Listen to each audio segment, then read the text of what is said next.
Daf Yomi, Tractate Menachos, Daf 83b. Pei Gimel Amid Beis. We're a couple lines into it with the words Viha Mehacha Navka. Viha Mehacha Navka. The Gemara asks, but is it derived from here that a leftover paschal offering is sacrificed as a peace offering? Mi De'avod Shmuel Navka.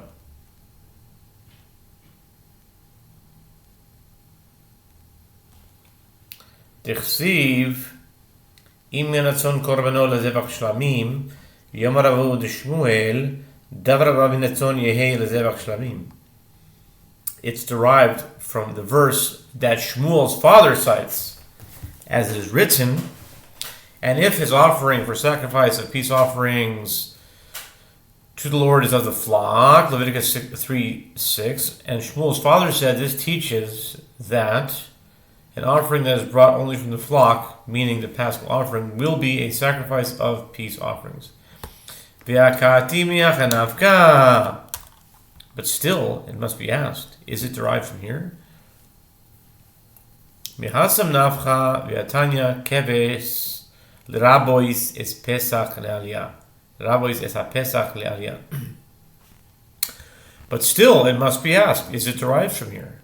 It is derived from there, from the verse cited in the following Braita. And isn't it taught in a Braita, even though the verse already states that peace offerings come from the flock, as it is written, and if his offering for a sacrifice of peace offerings to the Lord be of the flock, male or female, he shall sacrifice it without blemish. Leviticus 3:6.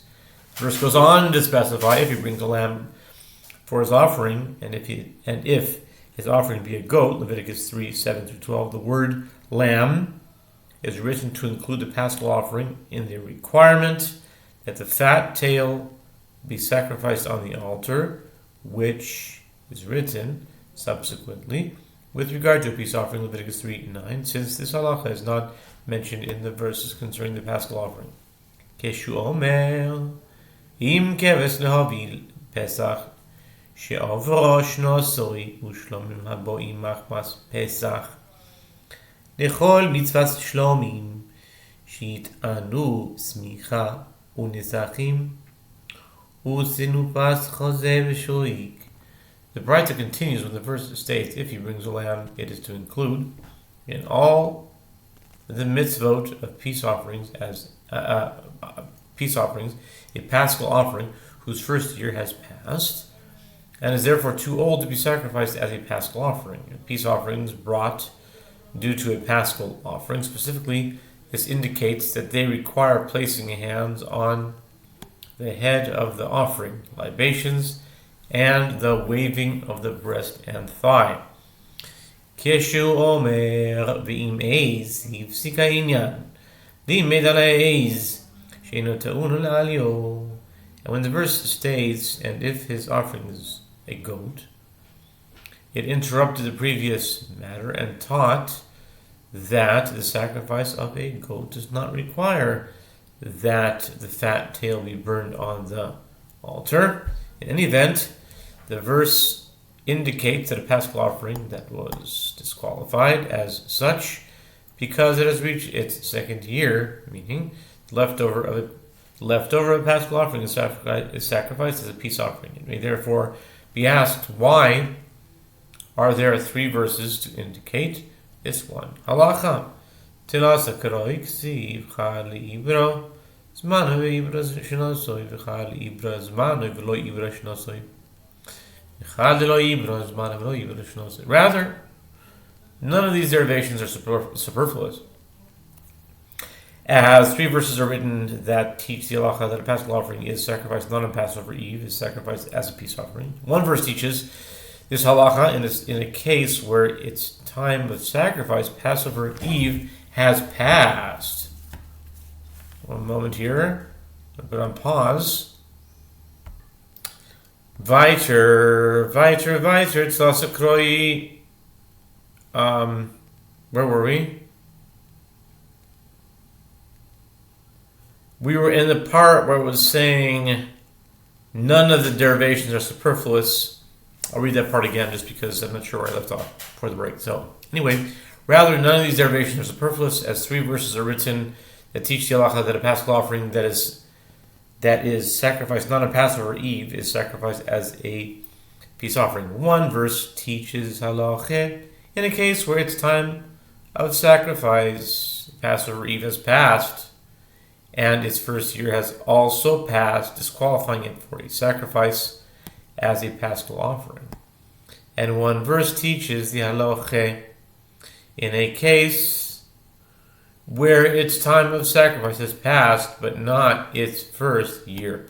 And the third one teaches a case where neither its time of sacrifice nor its first year has passed, but it was sacrificed before Passover Eve. Okay?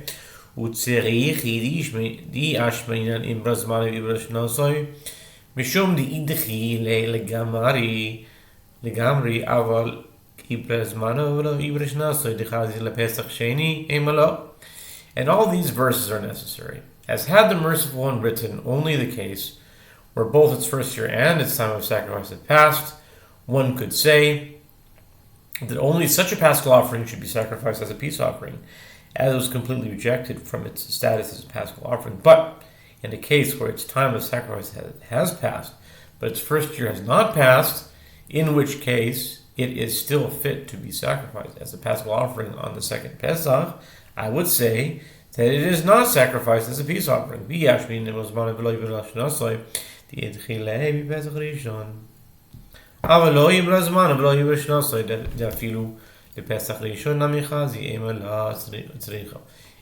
if the Torah had taught us that only the leftover paschal offering whose time has passed, but whose year has not passed, is sacrificed as a peace offering, one might think that this is because the paschal offering was rejected from the first Pesach.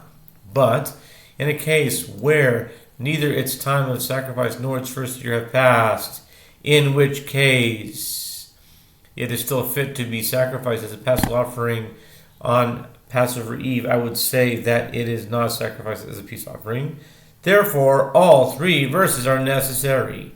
Hadran alach, hatoida, hoisa ba. We finished. Maybe return to you, hatoida, hoisa ba, and now we start the new chapter of Kol Korbanot HaTzibur, with the new Mishnah, moving right along into the Mishnah of the new Perek called Kol Korbanos. Kol Korbanos HaTzibur v'yachid ba'im minaretz b'chutz ha'aretz v'nachash ben yashim min ha'omer u'shnei alechem she'en ba'im elev min ha'chadash min ha'aretz. All communal and individual meal offerings may come from produce grown in Eretz Yisrael and from outside Eretz Israel, from the new crop, meaning the current year's crop, and from the old crop from previous years. This is the halacha of all meal offerings except for the omer, meaning the measure of barley brought as a communal offering on the 16th of Nisan, and the 2 loaves, meaning the communal offering brought on the festival of Pentecost, Shavuot, and they come only from the new crop and from Eretz Yisrael.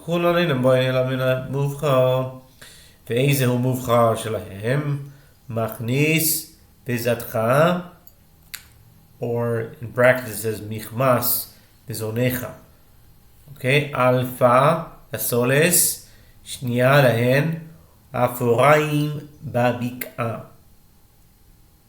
And all meal offerings come only from the optimal quality grain, and which places have the optimal quality grain for them? Fields in Machnis and Zatecha, and some say Michmas and Zonecha. I guess that's the way they pronounce it or whatever. Are the primary, the alpha source, alpha lasoilis,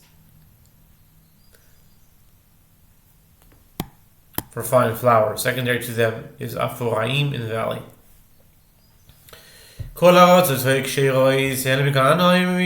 All The regions were valid as the source of the grain, but it is not. But it is from here, the primary and secondary places, that they would bring grain because it was of optimal quality.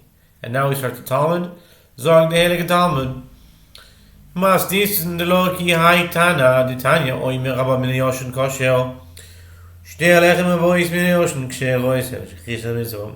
The Mishnah states that the Omer meal offering and the 2 loaves are prepared only from the new crop. The wording of the Mishnah indicates that this is an essential requirement. The Gemara notes the Mishnah is not in accordance with the opinion of this following Tana, as it is taught in a Braita. An Omer meal offering that comes from the old crop is valid. Similarly, the 2 loaves that come from the old crop are valid. But by bringing them from the old crop, one lacks the proper fulfillment of its mitzvah. Oy merdich siv takedes minchas chekorecha. The Gemara provides the biblical sources for the rulings of the Braita. The source for the ruling concerning the Omer meal offering is as it is written, and when you shall bring a meal offering of first fruits to the Lord, it is ripened grain toasted over fire, even groats of the fresh ear. You shall bring the meal offering of your first fruits, Leviticus 2:14. The superfluous repetition of the term "you shall bring" teaches that the Omer is valid even if brought from an old crop that was stored away in the attic. The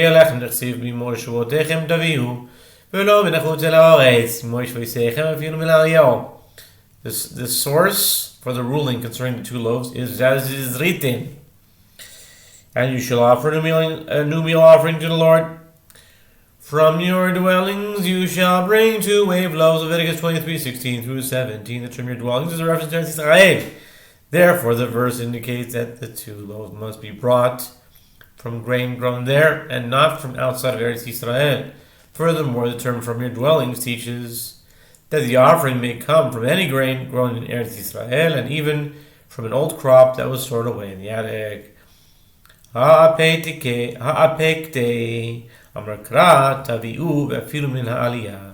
Gemara asks how 2 halachot can be derived from the same term.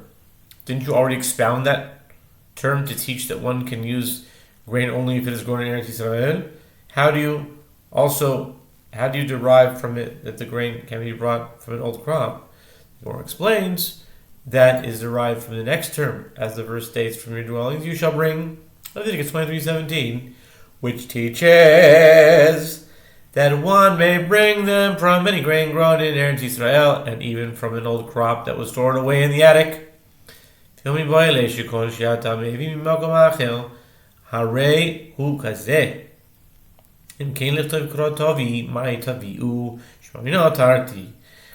Gemara questions this answer, but that term is necessary to teach that any leavened bread offering that you bring in another instance, meaning the loaves of the thanksgiving offering, is to be like this offering of the 2 loaves, meaning the same requirements apply to it. See 77b.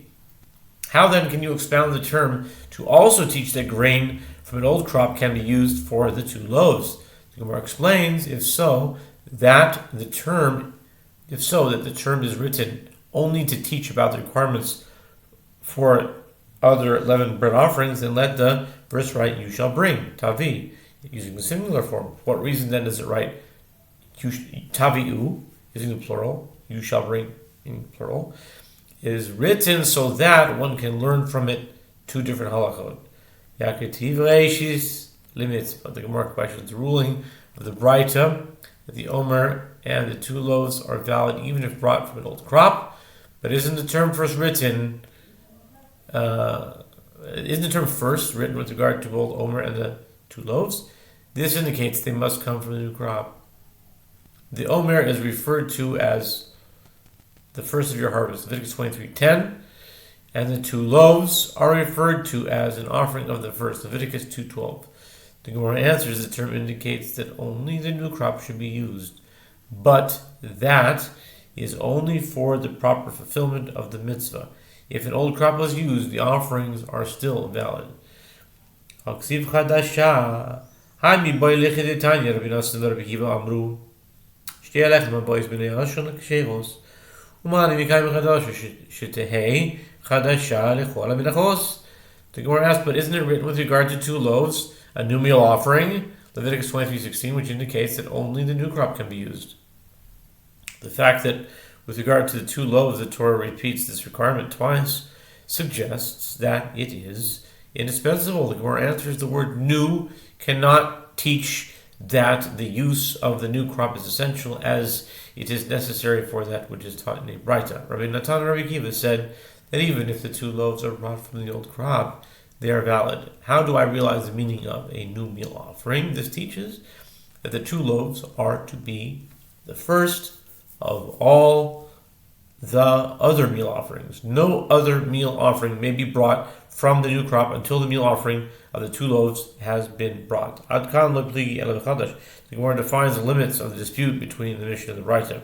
They disagree only with regard to whether it is essential for the omer and the 2 loaves to be brought from the new crop. Okay, we'll stop here and continue next Daf Bezrat Hashem.